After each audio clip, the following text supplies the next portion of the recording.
আজ খুব মজাদার স্বাদে সয়াবিন রান্না করব। তো চলুন শুরু করা যাক আমি কিভাবে সয়াবিনটা রান্না করি।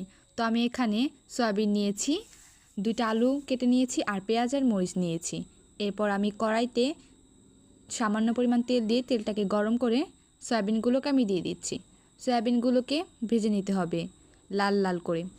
অনেকেই সয়াবিন সেদ্ধ করে রান্না করেন।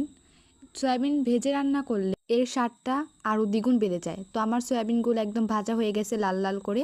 এরপর আমি কড়াইতে পেঁয়াজ আর মরিচগুলোকে লালচে লালচে করে ভেজে নেব।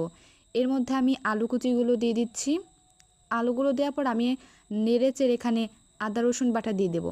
আদা রসুন বাটাগুলো দেওয়ার পর আমি এখানে আরও 2-3 মিনিটের মতন নেড়ে চেড়ে নিচ্ছি।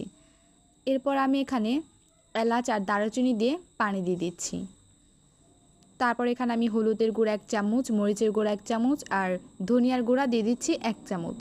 লবণ দিয়ে এগুলোকে আমি ভালো মতো করে নেড়ে চেড়ে নেব 5 মিনিটের মতো। তারপর আমি ভেজে রাখা সয়াবিনগুলো দিয়ে দিচ্ছি। ভেজে রাখা সয়াবিনগুলো খুব ভালো মতো করে কষিয়ে নেব।